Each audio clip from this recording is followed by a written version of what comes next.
I run an initiative on sustainability at MIT. We work on projects to solve climate change, tackle water scarcity, advance renewable energy. And now, saying that, some of you are leaning in and eager to hear what I have to say. And some of you are falling back saying, uh-oh, here comes another righteous environmental talk. Because I can trigger a background conversation in your mind and in our culture about my being an environmentalist. A University of Toronto study made that background conversation visible. Think of the traits that you associate with a typical environmentalist.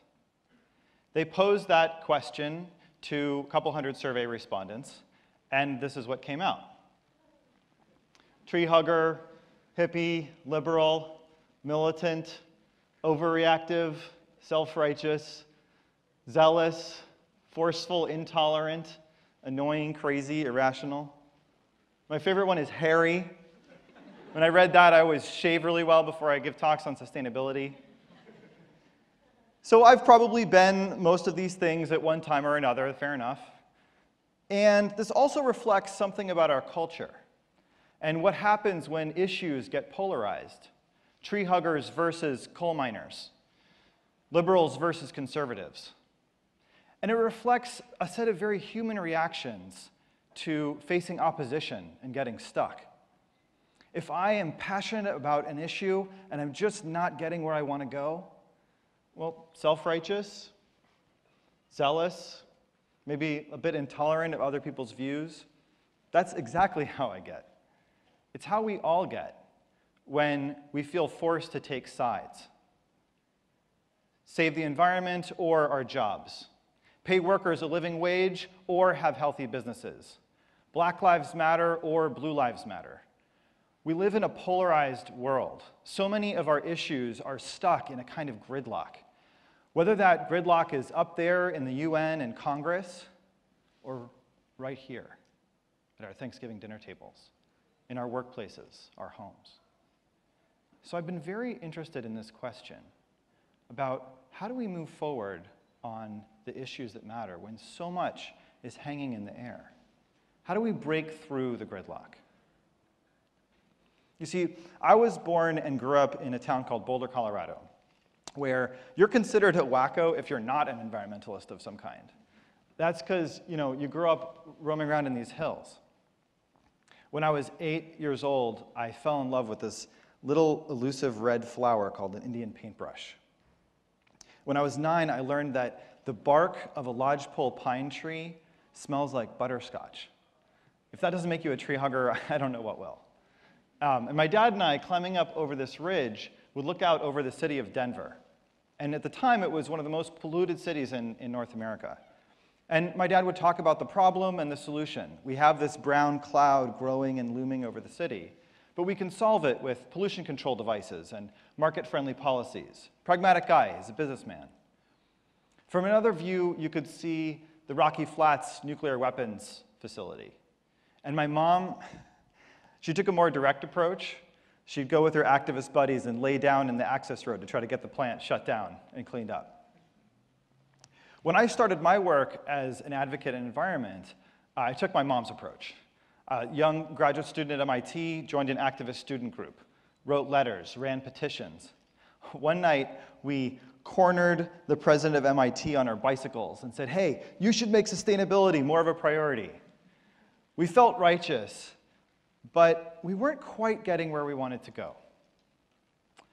We got meetings with the administration, but not promises. We got faculty to sign our petitions, but not to change their teaching or their research. And we were looking around for a new approach. And then I met Elsa Olivetti. I was in a meeting, group of grad students lobbying the school, trying to get them to move faster on lowering the carbon footprint of our campus. And Elsa was a fellow grad student, also passionate about environment, but she had the ear of the administration in a different way. And at one point, she looked at me and she said, it seems like your approach here is someone should do something, or we're here to tell you, the administration, what you should do. My approach is, we're here to help. My heart started to race. My stomach clenched. Something in me was resisting this notion. If I took on, we're here to help, I'd have to take on more responsibilities. I might get overloaded.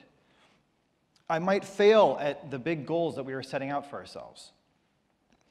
And you know what? Those were exactly the risks that we were asking the administration to take. But that's not how I was seeing things. Because even when conversations lose, we have something to gain. I was getting to feel right and see the administration as in the wrong. We felt righteous about our goals, certain about our agenda, and we got to stay safe, preaching to the choir among our fellow allies and asking everybody else to do the hard work on a sustainable campus. Right, righteous, certain, and safe work like bait in a trap. It's tasty, but it keeps you stuck. So in that moment, I took a deep breath, and I let it go, just for the moment. And right away, the tone of the conversation started to shift. We noticed that the administration had a lot of priorities, and if they took on campus energy, it might distract them from that other work. So how could we break that trade-off? And we started finding ways for students to step up and hack the campus. One team did a map of campus energy use on the web. Another team had a digital camera detecting when people left their office lights on in a building overnight and sent them a gentle email in the morning to conserve energy. Another team gathered waste vegetable oil from the dining halls and converted it into biodiesel fuel for campus vehicles. We called it Students Walking the Talk on Energy and Environment. And it worked. The administration also stepped up, launched the task force, took some really important steps toward a sustainable campus, with us as allies. And then a few of us turned our attention to the management school, where a group of pioneering faculty were launching a new course on sustainable business. So we rallied the students. We got them enrolling in the course and growing a student club called Net Impact that was focused on social and environmental impact for MBA grads. And as our efforts grew, we started to feel some resistance. People started to push back. The administration liked what we were doing. After all, the mission of the school was to develop principled, innovative leaders who improve the world. And there's also a lot of pressure from peer schools, from alumni, from students themselves to make sure students are financially successful. To attract the best students, you want to have high starting salaries for your graduates. And some feared that if impact careers meant going into nonprofits or government jobs, it might lower our averages. And when I heard this, I fell right back into the trap. How could you be so careerist and focused on money? We're out to save the world here. Then I took a deep breath, and I let that go. And we asked ourselves, what did they value that we may have undervalued? And we noticed that we cared about some of the same things. We wanted effective social and environmental advocates, and we wanted them to get paid well for their work. We wanted people to be influential inside the business world as well as outside. We all wanted to break the apparent trade-off between impact and financial success. So we all started working together, creating together new curriculum materials, new courses that taught marketable skills in operations and strategy and entrepreneurship and finance woven together with sustainability. We found ways for companies and alumni to do well and do good. And the results have been great. The students have signed up for the courses in droves. The administration sees sustainability as a priority. Our graduates are going to companies like Nike and The Gap and AB InBev as champions of sustainable business. And now they're having their own conversations with their CFOs and investors, with their customers and suppliers to help advance their agenda. And sometimes they face resistance, pushback, even gridlock. So how could we equip them to break through? I got lucky when I met Gabriel Grant, graduate student at Yale in environment like me, an expert in getting stuck. And the two of us started poking fun at ourselves. And then we brought others into the conversation. We've held workshops with more than 2,000 people over the last 6 years. And we asked people to reflect on conversations where they have gotten stuck. You see, people care about big environmental, social, political issues. But those show up in more mundane ways, in conversations close to us, with a roommate or a spouse about recycling and can't we get the right thing into the right bin? Or with a mother or a sibling about eating and diets and eating less meat. Or with coworkers about hiring somebody who would increase the diversity of the team. And what we see in all these contexts and the lesson that we've learned is a lesson that was hidden in our work at MIT. That breaking through gridlock is about breaking the trade-offs people fear they have to make. We see this over and over again. When conversations break through, it's because people get present to each other's values. They embrace the tension between different goals and generate new ideas. The hard part is getting that conversation started.